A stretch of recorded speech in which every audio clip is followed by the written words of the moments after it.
Ok, donc on va reprendre pour les sessions de l'après-midi. Vas-y, je t'en prie. Bonjour, donc c'est moi qui hérite de la post-prandiale, donc ça va être dur pour vous, mais encore plus pour moi.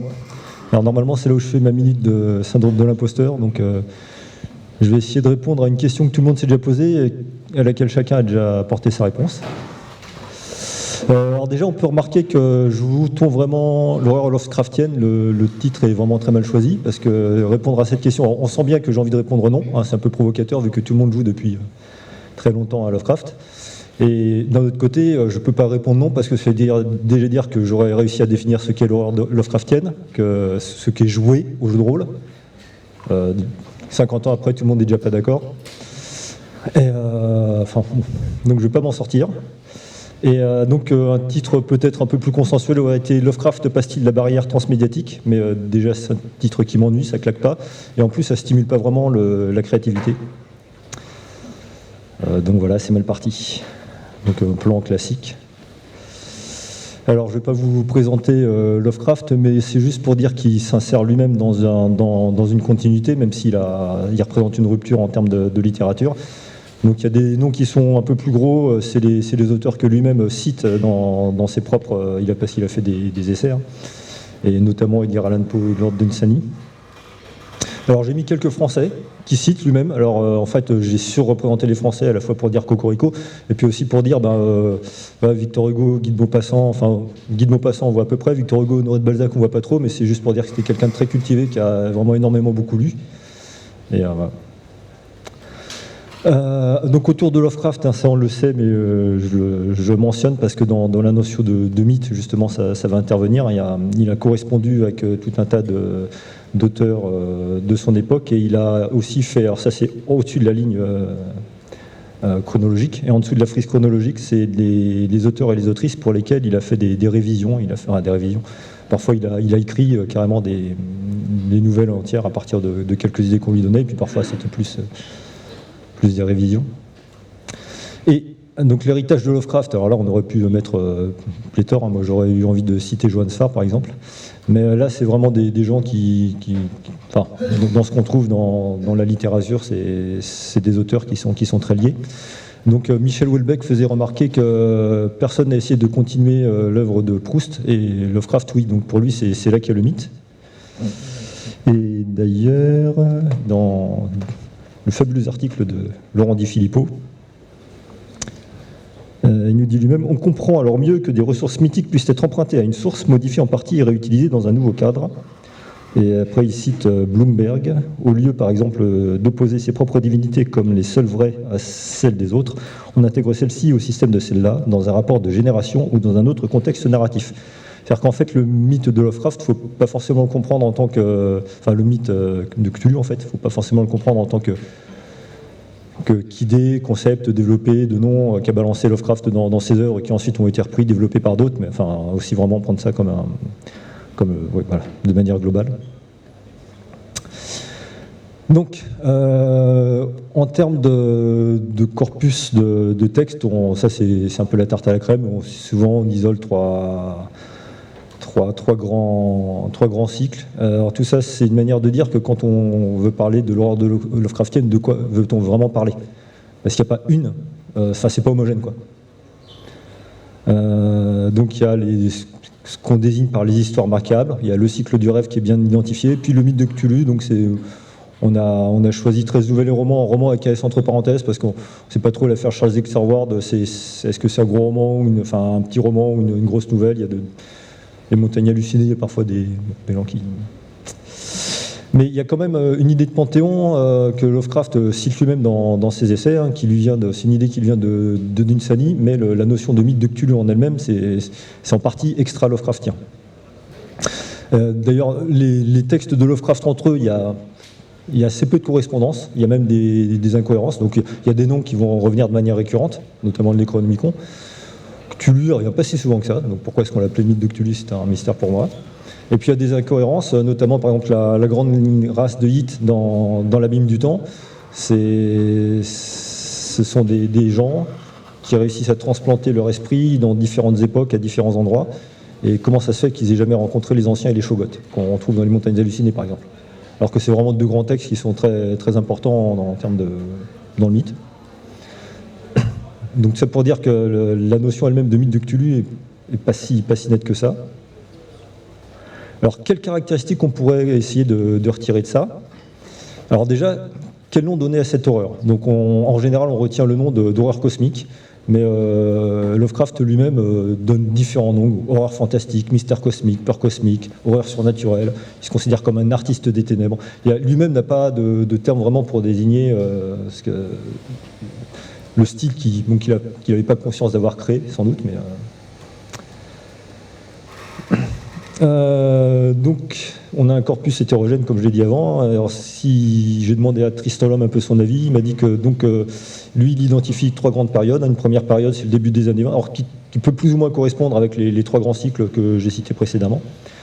Donc, au début des années 20, il est vraiment dans l'ombre d'Edgar Allan Poe, où on a un seul protagoniste qui est une victime.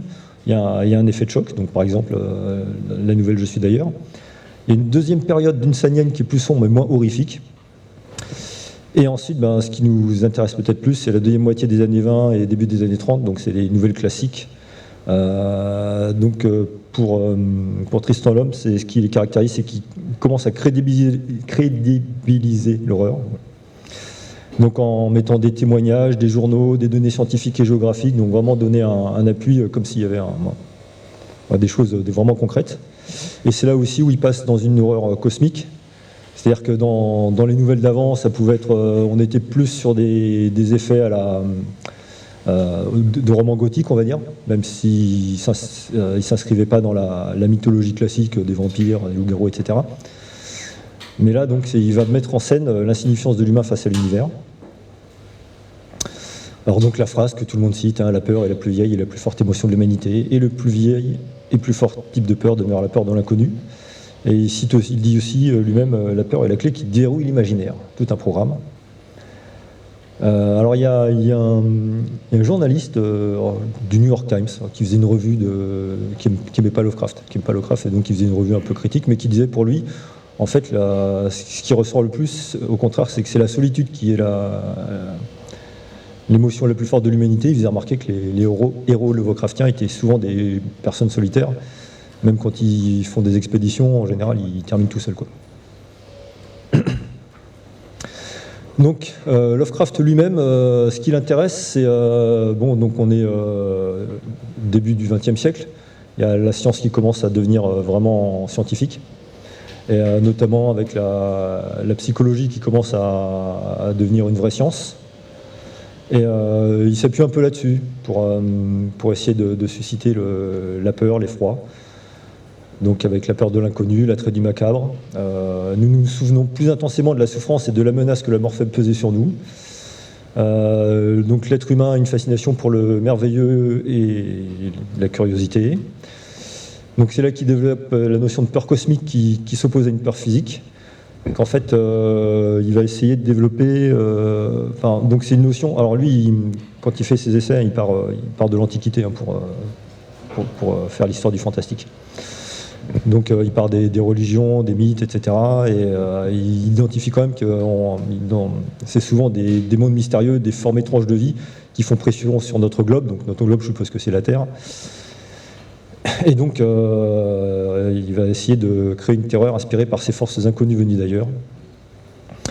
Et notamment l'anéantissement des lois de la nature qui nous protègent des assauts du chaos. Alors ça c'est intéressant parce qu'il a aussi fait un essai sur les romans... interplanétaire, je crois qu'il appelle ça comme ça. Donc je pense que ça devait correspondre. Il cite aucune œuvre explicitement, mais c'était plus ou moins John Carter ou des choses comme ça, quoi. Donc Edgar Rice Burroughs. Pour lui, c'est du roman de gare. Ça n'a pas des qualités, mais il dit en fait ce qu'il faudrait, ça serait que le voyage dans l'espace déjà ça rompt une loi de la nature. Et les lois de la nature, c'est ces milieux dans lesquels on baigne, donc c'est ce qui nous est familier. Et rien que le fait d'être capable de voyager dans l'espace, pour lui, ça devrait créer un effroi, parce que ça veut dire qu'on rompt avec les lois de la nature. Donc ça va au-delà de simplement ces nouvelles à lui. Donc les thèmes qu'il exploite souvent, c'est que le rêve est une vision de la réalité. Il y a même parfois des échanges où en fait on va basculer dans le monde des rêves. Donc la science révèle des horreurs cachées et avec une prise de conscience pascalienne, l'effroi devant les espaces infinis. Lui-même a un intérêt personnel pour l'histoire, la géographie, l'astronomie qu'on va retrouver. Par contre, ce qu'il déteste, ce sont les conventions mécaniques de la fiction populaire, les personnages et les situations artificielles, et aussi le spiritisme. Il déteste ça, quoi. Alors que il y a un certain nombre d'auteurs de l'époque, ou un petit peu avant, qui justement, c'était très à la mode fin 19e, début 20e, très à la mode fin 19e, début 20e, donc qui mettaient ça en scène dans leurs histoires horrifiques. Lui, c'est pas du tout son truc. Donc lui, ce qu'il essaye, c'est vraiment de créer une ambiance, parce que pour lui, l'atmosphère, ce qu'il écrit, c'est que c'est beaucoup plus important que l'intrigue. Il veut un seul élément surnaturel. Donc là, il rejoint un peu Samuel Taylor Coleridge, qui sur l'économie de choses surnaturelles. Donc économie de péripéties aussi. Et donc l'élément surnaturel, donc, si possible, doit être original et pas tiré de légende. Et l'horreur doit être préfigurée dans le prologue, donc il attaque directement dans la masse. Faut instiller des détails sinistres, des éléments évocateurs pour suggérer une horreur tapie dans la nature. Et donc avoir une atmosphère réaliste, ponctuée de détails du quotidien. C'est-à-dire qu'en fait, mis à part, il choisit donc un élément surnaturel qui va forcément s'éloigner de la réalité, mais tout le reste doit être rigoureusement conforme à la réalité. Mais les choses ordinaires ont des côtés étranges, donc c'est aussi ce qu'il essaie de faire ressortir.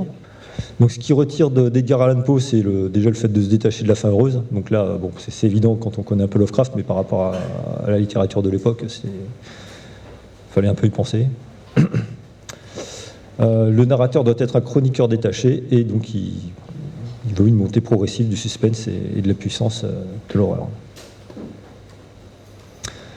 Et il donne aussi des conseils comment écrire une nouvelle. Donc, si vous voulez devenir un futur Lovecraft, vous pouvez lire ses essais. Donc lui, il conseille de partir d'une image, d'une idée, à partir de là créer une situation de départ et trouver une explication logique pour lier les deux. Et en termes aussi de conception, de partir du climax, du point culminant de l'horreur, pour avoir vraiment un but, savoir où on va arriver. Et donc lui, il conseille d'avoir deux chronologies différentes, c'est-à-dire il va y avoir la chronologie de la narration, c'est-à-dire que le personnage, depuis le début jusqu'à la fin de l'histoire, ce qui va se passer, la chronologie des événements, ça, et la chronologie de la narration, c'est comment il va raconter ça, et donc souvent il commence par la fin. Alors si on demande maintenant à Houellebecq, il a écrit, il est vachement bien son bouquin, moi c'est le premier livre de Houellebecq que je lis. Donc Houellebecq, pour lui, ce qui caractérise Lovecraft, c'est surtout une angoisse métaphysique. L'univers n'est qu'un furtif aménagement de particules. Le fait qu'il introduise le matérialisme au cœur de l'épouvante, et de ce fait, on ne peut pas échapper à la réalité. Donc, étant piégé dans notre réalité à nous, le fait d'inscrire l'horreur dans la réalité, il nous piège lui-même dans ses nouvelles. Lovecraft refuse que alors voilà, c'est là où c'est un peu... Lovecraft est en contradiction avec lui-même, c'est que lui, l'horreur doit surgir du quotidien, mais en fait, si on regarde bien dans la conception de ses nouvelles, il attaque en force dès le départ, quoi. Et alors, pour Houellebecq, Lovecraft refuse le réalisme. Alors, faut voir ce qu'il entend exactement par le réalisme. Le réalisme, c'est plutôt la manière en littérature de décrire, on va dire, c'est Balzac, la condition humaine, quoi. C'est un peu ça pour lui. Par contre, il va chercher ce qui est propre à l'humain et non sa part animale, notamment le refus de toute sexualité, le refus de l'attrait de l'argent, tout un peu nos instincts, tout ce qui dirige un peu nos vies. C'est ça qu'il appelle aussi le réalisme dans la littérature. Donc ça, c'est quelque chose, ce sont des éléments auxquels Lovecraft n'attache aucune importance. Il a noté que Lovecraft était fasciné par l'architecture, de par ses descriptions, les cités cyclopéennes, les détails sur les éléments d'architecture quand le personnage voyage en ville, pardon. Et il note aussi que les personnages sont psychologiquement assez plats, que leur seule fonction pour lui, c'est de percevoir, c'est-à-dire c'est de transmettre des sensations au lecteur ou à la lectrice. Donc Lovecraft a recours à un vocabulaire scientifique, alors notamment avec les découvertes de l'époque, donc la physique quantique en 1920, on est dans cette époque-là, l'anthropologie, les mathématiques, et ce qui fait qu'en fait, dans de nombreux cas, on est plus sur de la science-fiction que sur du fantastique. Et plus les éléments sont inconcevables, plus la description va être clinique. Donc notamment, on peut penser à la dissection des Shoggoths, qui va être vraiment quelque chose de très clinique, très chirurgical, dissection. Et donc le fait aussi d'avoir un vocabulaire très précis, ça va permettre de mettre en évidence des disproportions d'échelle. Alors notamment toujours dans les montagnes hallucinées, il va y avoir un journal avec des dates précises qui vont aller en opposition avec l'horreur antédiluvienne, qui a de millions d'années. Et puis il va aussi donner des coordonnées géographiques, donc longitude, latitude, longitude. Donc ça s'oppose à la terreur stellaire. Donc je suis allé aussi interroger quelques joueurs et joueuses, donc avec un échantillon représentatif de 4 personnes issues de la même communauté. Donc il y en a qui pourront faire remarquer qu'il y a un biais, moi je dis que je fais avec ce que j'ai. N'étant pas chercheur, n'ayant pas de temps ni d'argent pour mener cette étude. Donc si je regroupe un peu, donc j'ai demandé à ces personnes-là ce qui était pour elles l'horreur Lovecraftienne. Donc on remarque que déjà ils sont tous orientés sur le mythe de Cthulhu. Voilà. Donc c'est sur le 3e corpus que j'avais cité. Et donc une note qui a un contraste entre les descriptions précises et les non-dits qui laissent une place à l'imagination. Décrire précisément pour eux disciples inconnus et donc la peur et donne des possibilités d'action. Alors, si ça saigne, ça peut mourir. Donc il note aussi donc, dans la littérature, dans les nouvelles, une lente découverte de la réalité d'un univers hostile et incompréhensible. Il y a une incertitude sur la fin de l'histoire à court terme, qui parfois se termine bien. Mais de toute façon, la confrontation est désespérée, il n'y a pas de victoire possible à long terme. Le rapport de force est inégal et donc l'œuvre est profondément nihiliste. Il a recours à une mythologie occulte. Alors ça pas toujours, mais notamment dans l'appel de Cthulhu évidemment, puisqu'on va être confronté à des sectes. Donc cette mythologie est étrangère à l'humanité. Ce sont des êtres cosmiques qui justement se moquent de l'humanité. C'est quelque chose qui ressort assez souvent quand on regarde un peu quand on fait des recherches sur Internet, c'est que voilà, le problème, c'est pas tellement que Cthulhu soit puissant et immortel, c'est surtout qu'il en a rien à faire de nous. Et donc, il y a des secrets très anciens qui existent, et puis il y a une notion de fragilité de l'esprit humain.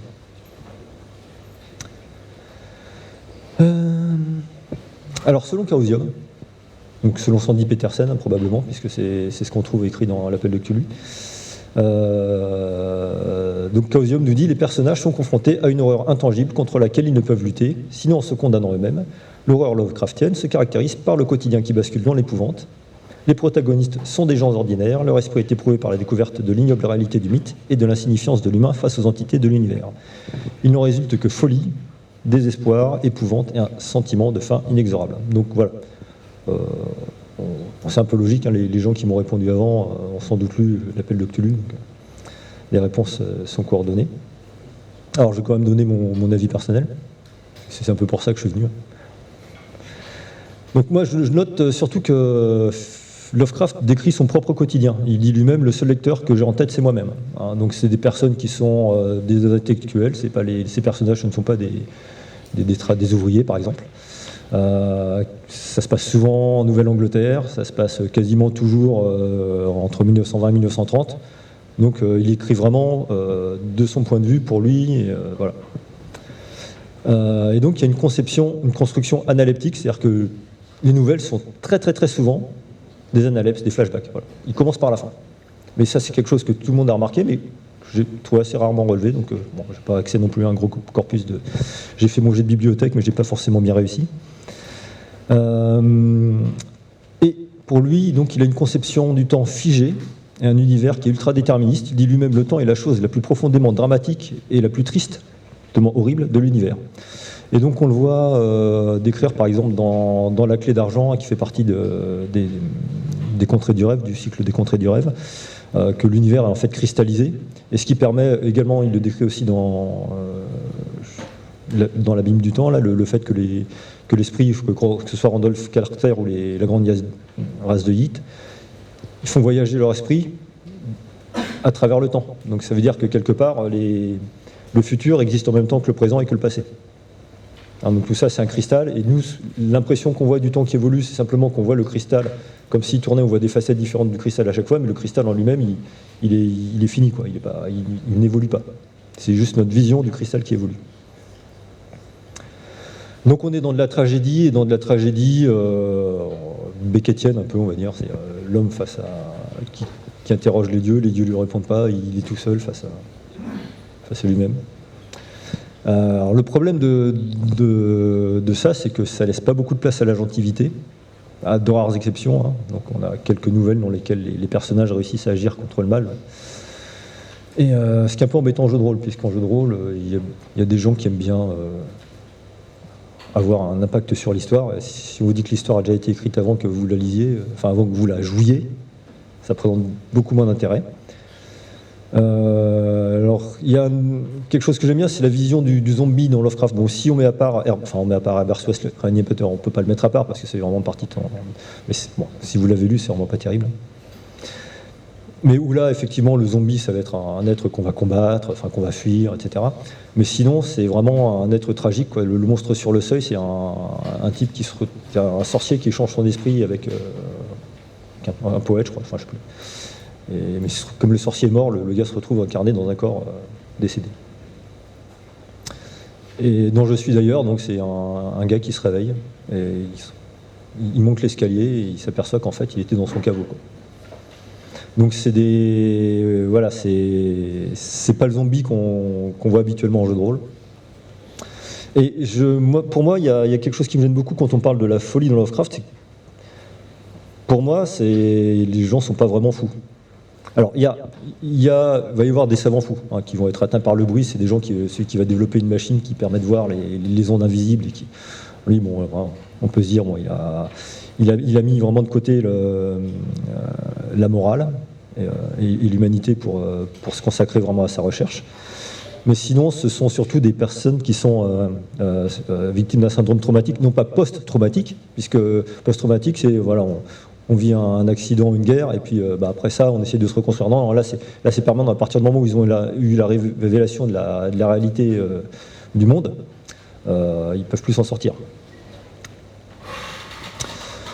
Donc, Jérôme Larré a bien voulu me transmettre un travail qu'il avait fait, qu'il va peut-être publier un jour, je ne sais pas, sur non pas cet après-midi, sur la manière dont on utilisait le mythe de Cthulhu avant l'appel de Cthulhu.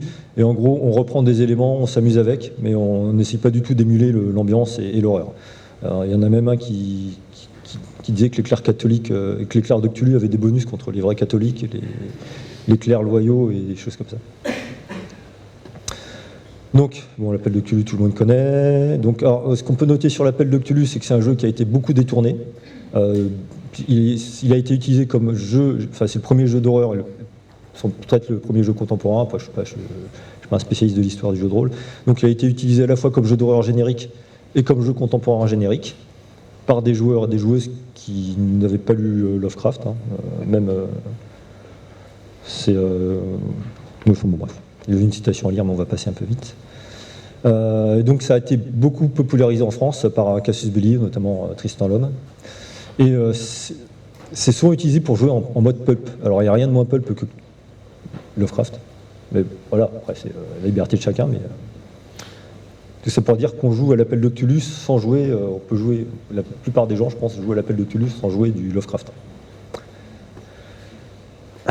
Et donc après, comment est-ce qu'on peut essayer de s'approprier le genre ? Donc les joueurs et joueuses que j'ai interrogés me disent que donc, en fait on retrouve un peu ce qu'ils disaient en analysant l'œuvre littéraire et comment est-ce qu'on transpose ça en jeu. Donc bon, c'est pareil, comme c'est un peu de la redite mais reformulé différemment. Si le fait qu'il vaut mieux avoir peu de règles mais les appliquer de manière intransigeante, ce que dit aussi Joanne Scipion dans Sombre. C'est le fait pas bidouiller avec les joueurs, ça crée vraiment un sentiment on est dépossédé en fait. Et dans l'horreur, on sait que le fait d'être dépossédé de ses moyens d'action, c'est un des mécanismes.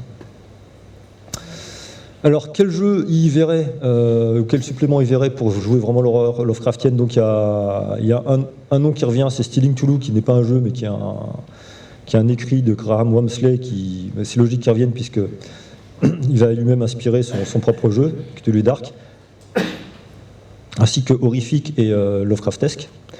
Et puis, le jeu qui revient aussi souvent, c'est Delta Green. Alors Delta Green, justement, qu'est-ce qu'il propose de spécifique? C'est que voilà, donc l'horreur et l'indicible sont souvent dissimulés sous le vernis de l'humanité et de la civilisation. C'est-à-dire que ce qui est horrible, en fait, c'est vraiment l'humain, le quotidien. Les humains font des choses horribles. Et derrière, effectivement, on va mettre des bestioles qui vont manipuler ça en sous-main. Pardon. Donc je vais passer vite fait sur Lovecraftesque, qui lui est un jeu narratif où en fait l'intérêt c'est qu'on va écrire une nouvelle de Lovecraft, mais on ne va pas incarner un personnage. Donc, c'est beaucoup basé sur la progression de l'histoire. Justement, il va bien reprendre la progression des nouvelles, donc en 3 parties. Et Horrific va aussi reprendre cette notion-là. Donc là, c'est un jeu inspiré des mécaniques de l'Apocalypse, Apocalypse World. Donc, ce qui est un peu paradoxal, c'est qu'à la fois, c'est un jeu qui est émergent, c'est-à-dire on va créer plein de choses soi-même, mais en même temps, la structure du jeu, la structure de la partie elle-même va être rigoureuse et au contraire très, très déterminée. Donc, voilà, un peu pour conclure, moi ce que j'en pense, c'est déjà quand on veut jouer l'horreur Lovecraftienne, est-ce qu'on veut essayer d'éprouver ce qu'on a lu en tant que lecteur, ou est-ce qu'on veut se mettre à la place du personnage? C'est pas du tout la même chose. On a vu qu'une grande partie de l'intérêt de Lovecraft, c'était son style, et là on est en improvisation orale, ce qui peut être compliqué, même s'il y a des jeux qui proposent une liste de vocabulaire. Le fait que la structure de l'histoire soit figée, que le temps soit figé, tout ça, ça va à l'encontre de l'agentivité. Donc pour moi, un jeu Lovecraftien, c'est un jeu avec MJ, parce que justement le meneur de jeu ou la meneuse de jeu incarne cet univers implacable et prédéterminé. Faudrait jouer ici et maintenant, et non pas dans les années 20 en Chine. Et comme Lovecraft lui-même a remis ses propres obsessions dans ses œuvres, il faudrait remettre nos obsessions à nous. Voilà, je pense qu'on va s'arrêter là parce que je suis déjà en retard. Je voulais citer quand même si Libreté est sombre, parce que Libreté, parce que l'auteur est là, donc c'est intéressant parce que c'est un jeu qui commence justement par la fin, c'est-à-dire qu'on sait tout de suite que Libreté va tomber, que ça va se terminer de manière tragique, et donc on va jouer cette chute tragique. Ce que je trouve très Lovecraftien, et puis le mécanisme de la bile aussi, qui est la corruption. Voilà. Merci.